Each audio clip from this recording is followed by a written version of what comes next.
Pagi itu, Bintang melangkah keluar dari angkutan kota dengan tas ransel lusuh yang menggantung di bahunya. Di tangannya, ia memegang selembar ijazah SD yang sudah pudar. Langkahnya mantap, kontras dengan penampilannya yang sederhana. Di depannya, menjulang tinggi gedung PT Surya Abadi Digital, sebuah raksasa teknologi yang dikenal dengan arsitektur futuristik dan karyawannya yang selalu tampil necis. Bintang menarik napas dalam-dalam. Pandangannya menyapu gerbang kaca yang mengilap, mencerminkan langit biru Jakarta yang cerah. Saat Bintang memasuki lobi, ia menjadi pusat perhatian, bukan karena kekaguman, melainkan karena pandangan meremehkan. Seorang resepsionis muda meliriknya dari ujung kepala hingga ujung kaki dengan alis terangkat, lalu kembali fokus pada layar komputernya tanpa menyapanya. Karyawan-karyawan lain yang lalu lalang dengan pakaian kerja rapi dan tas bermerek berbisik-bisik sambil mencuri pandang. Bintang mengabaikan semua itu. Ia berjalan lurus menuju resepsionis dan dengan sopan menyampaikan tujuannya. "Saya ada janji untuk wawancara kerja, Mbak." "Atas nama Bintang," katanya dengan suara tenang. Resepsionis itu mendengus kecil. "Wawancara? Untuk posisi apa?" "Terserah. Saya bisa melakukan apa saja di bidang teknologi," jawab Bintang santai. Resepsionis itu nyaris tertawa, namun berhasil menahannya. Ia akhirnya mengarahkan Bintang ke lantai HRD di lantai 25. Di dalam lift, Bintang berdesakan dengan karyawan lain. Seorang pria berjas mahal sengaja memalingkan wajahnya, sementara seorang wanita muda menutup hidungnya seolah Bintang membawa bau tidak sedap. Bintang hanya tersenyum tipis. Ia sudah terbiasa dengan perlakuan seperti ini. Ini bukan yang pertama kalinya, dan ia tahu ini juga bukan yang terakhir. Sesampainya di ruang tunggu HRD, Bintang melihat sekeliling. Seluruh ruangan dipenuhi calon pelamar yang terlihat profesional dan berpendidikan tinggi. Mereka sibuk mengutak-atik ponsel pintar mereka, sesekali melirik sinis ke arah Bintang. Setelah menunggu cukup lama, pintu ruangan HRD terbuka, dan seorang wanita paruh baya dengan riasan tebal dan kacamata berbingkai emas keluar. Dia adalah Bu Mawar, Kepala HRD PT Surya Abadi Digital. Bu Mawar menatap Bintang dengan tatapan penuh keheranan. "Siapa kamu?" tanyanya ketus. Bintang berdiri dan menyodorkan berkasnya. "Saya Bintang, Bu. Saya melamar pekerjaan." Bu Mawar mengambil berkas itu dengan 2 jari, seolah jijik menyentuhnya. Ia membuka map itu, melihat sejenak ijazah SD yang tercantum di dalamnya, lalu tertawa keras.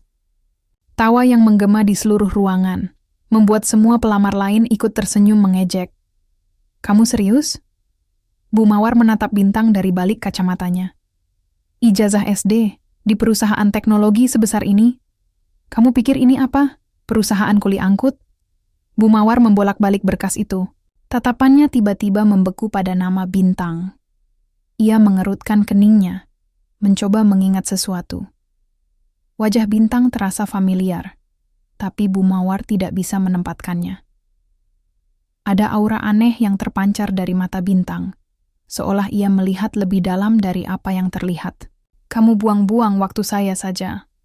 Bu Mawar menggeram. Ia lalu melempar berkas Bintang ke atas meja dengan kasar. "Pulang. Saya tidak punya waktu untuk lelucon seperti ini." Bintang tidak beranjak. Ia hanya menatap Bu Mawar. "Anda akan menyesali." "Ini, Bu," katanya dengan suara rendah, namun penuh keyakinan.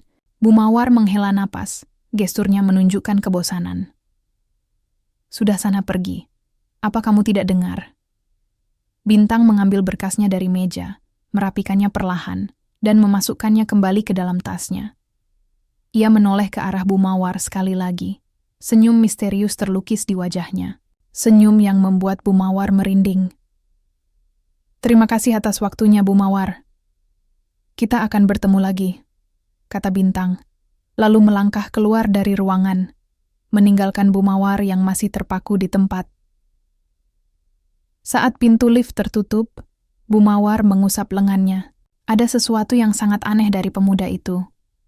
Ia merasa seperti baru saja mengusir bukan seorang pelamar kerja, tetapi seorang utusan dari masa lalunya yang kelam. Sementara itu, Bintang berjalan santai keluar dari gedung. Saat ia berada di trotoar yang ramai, ia tidak menoleh ke belakang. Ia tahu, rencananya baru saja dimulai. Penolakan dan penghinaan ini hanyalah langkah awal dari sebuah permainan catur yang rumit. Dan ia, sang pemain catur, sudah siap untuk langkah selanjutnya. Bintang berjalan menjauh dari PT Surya Abadi Digital, namun bukan menuju rumahnya. Ia melintasi jalanan yang sibuk.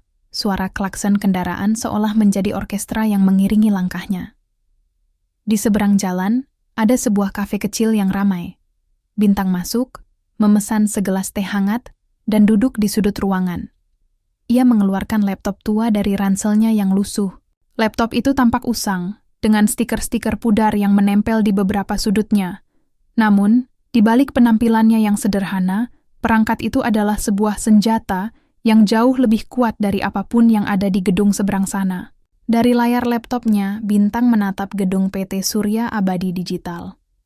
Jari-jarinya mulai menari di atas keyboard, bergerak dengan kecepatan yang luar biasa. Ia tidak menggunakan mouse. Setiap gerakan, setiap ketukan, sangat presisi. Ia terhubung ke jaringan Wi-Fi publik, namun Bintang dengan cepat menciptakan terowongan digitalnya sendiri, menyembunyikan jejaknya agar tidak terdeteksi. Ia mulai menganalisis sistem keamanan perusahaan, mencari celah. Awalnya, sistem PT Surya Abadi Digital terlihat sangat canggih. Firewall yang kokoh, enkripsi data berlapis, dan detektor intrusi yang responsif. Tapi Bintang tahu, semua itu hanya tampilan luar. Ia telah membangun sistem keamanan yang jauh lebih canggih bertahun-tahun lalu, dan ia juga tahu bagaimana para koruptor bisa menyusup ke dalamnya. Setelah beberapa menit, ia menemukan apa yang dicarinya. Sebuah pintu belakang yang sengaja dibiarkan terbuka, memungkinkan data-data tertentu lolos tanpa terdeteksi. Pintu belakang itu adalah sebuah backdoor yang diatur untuk menyamarkan transaksi ilegal. Mata Bintang menyipit saat ia mulai menelusuri data-data yang mengalir melalui celah itu. Ia melihat transaksi keuangan yang mencurigakan, transfer dana ke rekening-rekening anonim, dan laporan keuangan yang dimanipulasi. Setiap transaksi yang ia lihat seperti sebuah luka lama yang kembali terbuka. Jauh di lubuk hatinya, ia merasa marah. Ia telah menghabiskan bertahun-tahun hidupnya untuk menciptakan sistem keamanan yang akan melindungi orang-orang dari praktik-praktik seperti ini, hanya untuk melihatnya dicuri dan disalahgunakan. Tiba-tiba, Bintang menemukan sebuah nama yang sering muncul dalam laporan-laporan rahasia itu. Mawar Amalia. Jantung Bintang berdetak lebih cepat. Jadi benar. Bu Mawar, wanita yang baru saja menghinanya, adalah bagian dari jaringan korupsi yang telah mencuri algoritma ciptaannya.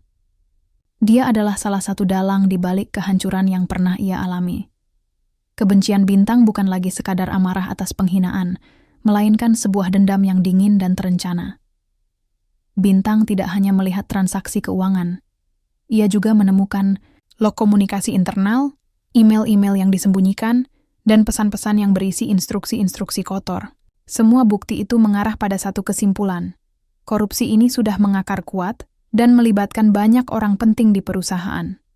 Setelah memastikan semua data yang ia butuhkan sudah ia dapatkan, Bintang tersenyum sinis.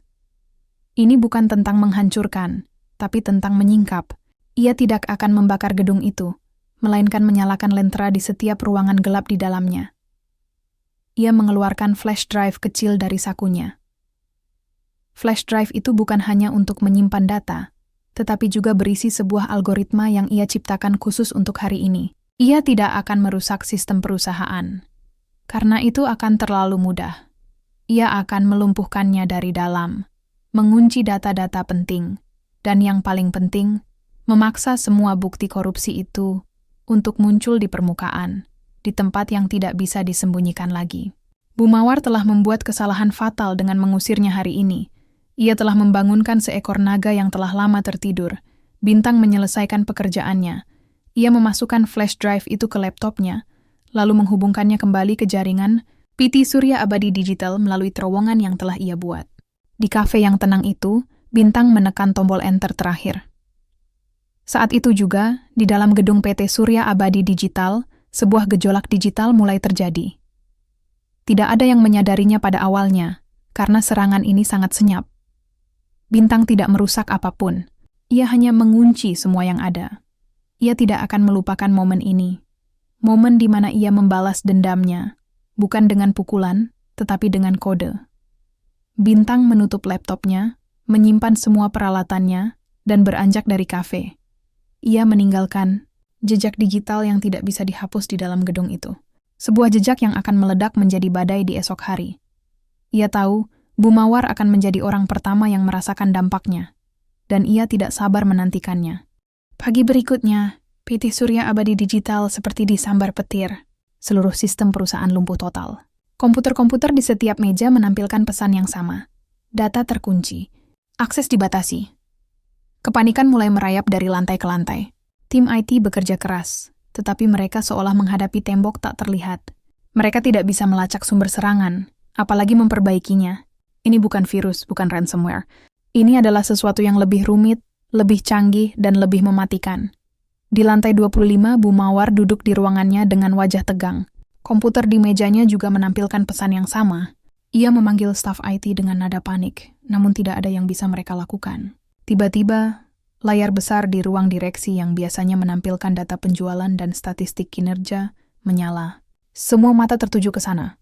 Laporan audit rahasia muncul, disertai dengan diagram alir yang rumit.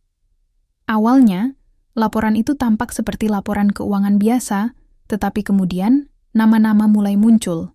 Nama-nama yang terkait dengan korupsi, yang jumlahnya mencapai miliaran rupiah. Nama-nama itu terpampang jelas, beserta jumlah dana yang mereka selewengkan. Di urutan teratas daftar itu, dengan jumlah terbesar, terpampang nama Mawar Amalia. Bu Mawar membeku di kursinya. Wajahnya yang tegang kini berubah pucat pasi. Ia memejamkan mata, mencoba menenangkan diri. Ia tahu ini adalah serangan balasan. Ia ingat tatapan Bintang kemarin, senyum misteriusnya, dan kata-katanya yang penuh keyakinan. Anda akan menyesali ini. Dan kini, penyesalan itu datang menghantamnya.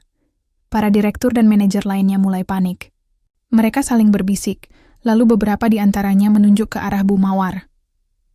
Kekacauan ini bukan hanya melumpuhkan sistem, tapi juga menghancurkan reputasi. PT Surya Abadi Digital, yang selama ini dikenal sebagai perusahaan elit, kini terungkap kebusukan internalnya. Di tengah kekacauan, Direktur Utama Pak Bram berusaha menjaga ketenangan. Ia melihat daftar di layar dengan mata membelalak. Ia tahu ada korupsi, tapi ia tidak menyangka sebesar ini. Dan ia tidak menyangka nama Bu Mawar ada di urutan teratas. Pak Bram segera menghubungi tim IT. Cari tahu siapa dalang di balik semua ini. Sekarang juga, perintahnya.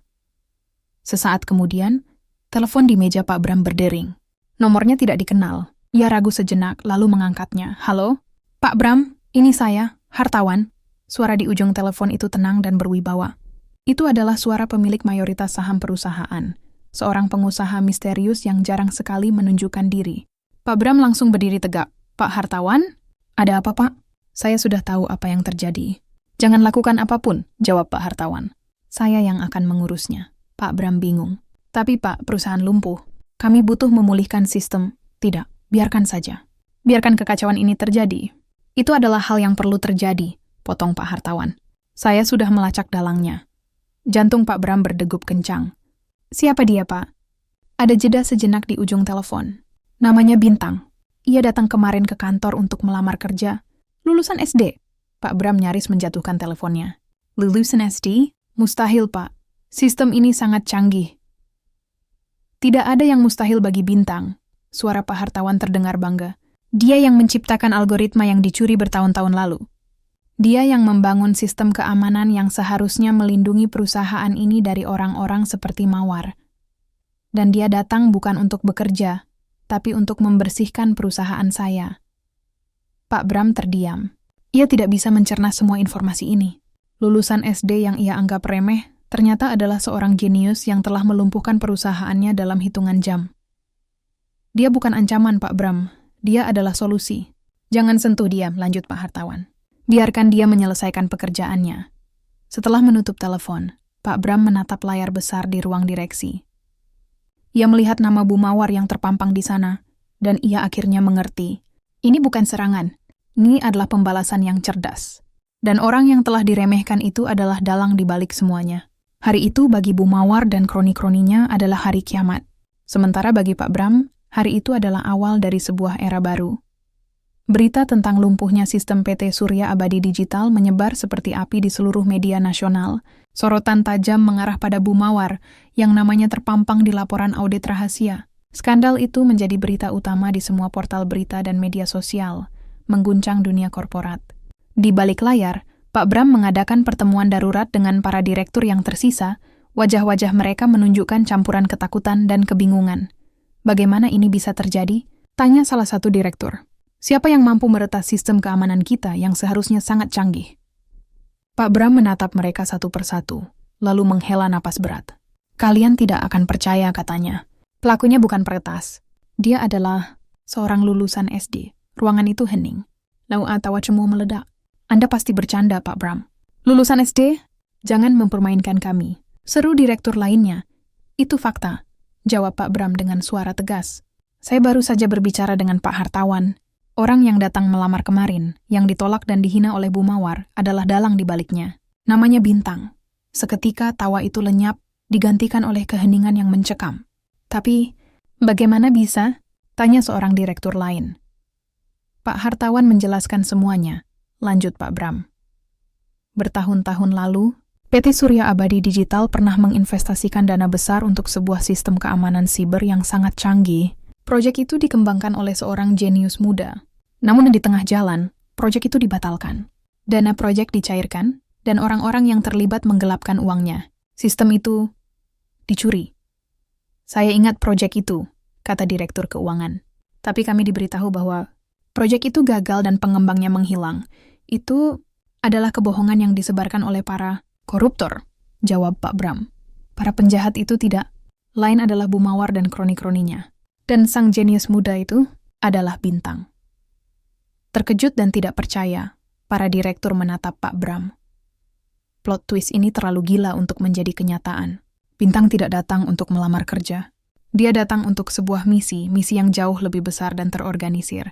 Jadi, Bintang ini bukan hanya korban, gumam Pak Bram. Dia adalah bagian dari rencana Pak Hartawan. Sebuah operasi untuk membersihkan perusahaan dari dalam. Saat itu, pintu ruang rapat terbuka. Seorang asisten pribadi Pak Hartawan masuk, membawa sebuah tablet. Ia menyerahkannya kepada Pak Bram, lalu meninggalkan ruangan tanpa kata. Di layar tablet, muncul sebuah pesan dari Pak Hartawan. Pak Bram, saya telah menghubungi Bintang.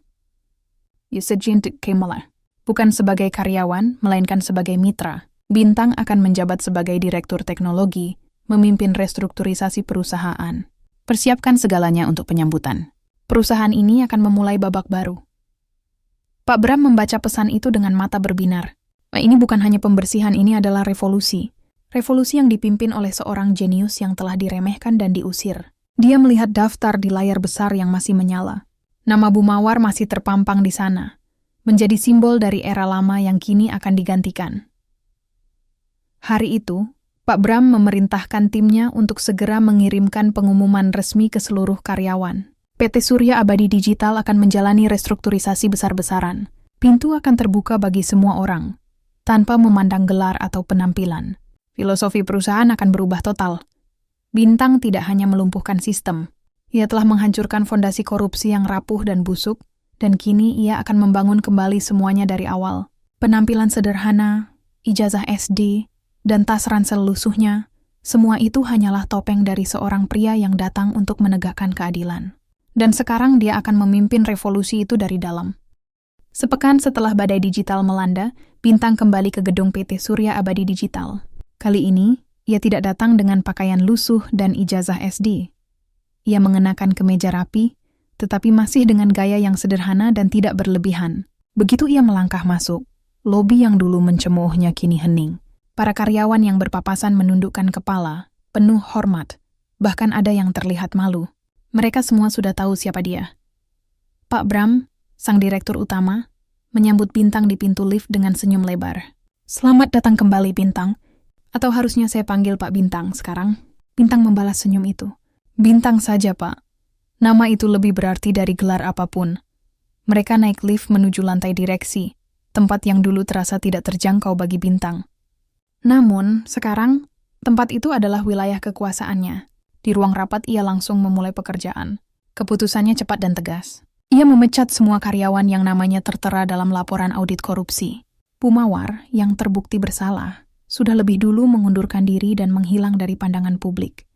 Bintang tidak hanya membersihkan manajemen, ia juga mengubah filosofi perusahaan secara fundamental. Ia membentuk sebuah unit transparansi internal yang bertugas mengawasi setiap transaksi keuangan dan memastikan tidak ada lagi manipulasi. Di bawah kepemimpinannya, PT Surya Abadi Digital mulai beroperasi dengan prinsip integritas dan keterbukaan. Namun, gebrakan terbesar Bintang adalah pada sistem rekrutmen, yang mengubah semua prosedur HRD yang lama. Ia menghapus persyaratan gelar dan universitas ternama. Sebagai gantinya, ia memperkenalkan tes kompetensi dan wawancara yang berfokus pada karakter, kejujuran, dan semangat belajar. Kita tidak mencari ijazah, kita mencari manusia yang mau berjuang, katanya dalam rapat perdana dengan tim HRD yang baru. Kita akan membuka pintu bagi siapapun yang punya niat baik, tanpa memandang latar belakangnya. Keputusan Bintang ini menyebar luas dan menjadi berita sensasional. Ratusan anak muda dari berbagai daerah, yang selama ini merasa minder karena tidak punya gelar tinggi, atau tidak mampu kuliah di universitas favorit, berbondong-bondong melamar ke PT Surya Abadi Digital. Perusahaan itu tidak lagi dikenal karena kemewahannya, melainkan karena integritas dan keadilan yang diusungnya. Suatu sore, Pak Bram menghampiri Bintang di ruang kerjanya. Luar biasa Bintang, perusahaan ini tidak pernah sesehat ini. Dan kamu berhasil melakukannya tanpa membalas dendam secara membabi buta. Mengapa? Bintang menatap keluar jendela, memandang kota Jakarta yang dipenuhi gedung-gedung tinggi. Balas dendam terbaik bukanlah dengan menghancurkan musuh, tetapi dengan membangun kembali apa yang mereka hancurkan, menjadi sesuatu yang lebih baik dari sebelumnya. Jawabnya, misi saya bukan untuk melukai mereka, tapi untuk menyembuhkan perusahaan ini. Kata-kata itu membuat Pak Bram kagum. Bintang tidak hanya seorang jenius teknologi, ia juga seorang pemimpin yang bijaksana. Ia tidak menggunakan kekuasaannya untuk menjatuhkan, melainkan untuk mengangkat orang lain. Namun, di balik semua kesuksesan itu, Bintang tahu bahwa masih ada satu babak yang belum selesai, babak terakhir yang akan menggenapkan semua perbuatannya, babak tentang pengampunan dan penebusan. Ia tahu, suatu hari nanti ia akan bertemu kembali dengan sosok yang telah mengawali semua ini, Bu Mawar. Setahun berlalu sejak Bintang kembali dan merevolusi PT Surya Abadi Digital. Perusahaan itu kini tidak hanya sukses secara finansial, tetapi juga menjadi simbol keadilan dan integritas di dunia korporat. Bintang, yang dulu diremehkan, sekarang menjadi inspirasi nasional. Kisahnya, dari lulusan SD yang dihina hingga menjadi pemimpin visioner, menjadi contoh nyata bahwa keberhasilan tidak diukur dari gelar, melainkan dari karakter dan hati. Suatu sore yang tenang, saat Bintang sedang membaca laporan di ruang kerjanya, pintu diketuk pelan. Asisten pribadinya masuk dan memberitahunya. Ada seseorang yang ingin bertemu, Pak. Namanya Mawar. Hati Bintang bergetar sesaat. Sudah lama ia menduga hari ini akan tiba. Ia mengangguk. Izinkan dia masuk. Seorang wanita yang tampak lelah dan menua memasuki ruangan. Riasannya tidak setebal dulu, dan matanya memancarkan rasa penyesalan yang mendalam. Itu adalah Bu Mawar. Ia berdiri di ambang pintu ragu-ragu. Dulu, ia adalah sosok yang penuh kuasa, tetapi sekarang ia terlihat seperti bayangan dari dirinya yang dulu. Bintang, suaranya bergetar. Saya datang untuk meminta maaf.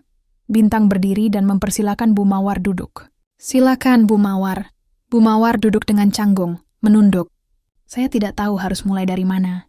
Saya tahu apa yang saya lakukan dulu tidak termaafkan. Saya telah menghancurkan hidup banyak orang, termasuk Anda. Saya hidup dalam penyesalan sejak hari itu. Saya kehilangan segalanya, pekerjaan, harga diri. Suaranya pecah. Bintang mendengarkan dengan sabar. Ia tidak memotong, tidak menghakimi. Ini bukan tentang balas dendam. Ini tentang penebusan. Saya kira Anda akan membenci saya. Saya pantas mendapatkannya. Lanjut Bu Mawar, Bintang menggeleng. Saya tidak membenci Anda, Bu Mawar. Kemarahan saya sudah hilang sejak lama. Saya percaya setiap orang pantas mendapatkan kesempatan kedua. Mendengar kata-kata itu, Bu Mawar mengangkat kepalanya. Matanya berkaca-kaca. Kesempatan kedua? Setelah semua yang saya lakukan? Ya, kesempatan untuk menebus kesalahan, jawab Bintang. Ia lalu menyodorkan sebuah proposal di atas meja. Saya ingin Anda kembali bekerja di sini. Bu Mawar terkejut. Apa, kembali? Tapi, bukan sebagai kepala HRD, potong Bintang. Saya ingin Anda menjadi konsultan pelatihan untuk tim HRD yang baru. Ajarkan mereka apa yang Anda pelajari dari pengalaman ini. Ajarkan mereka untuk tidak mengulangi kesalahan yang sama. Ajarkan mereka bahwa integritas dan hati nurani lebih penting dari segalanya.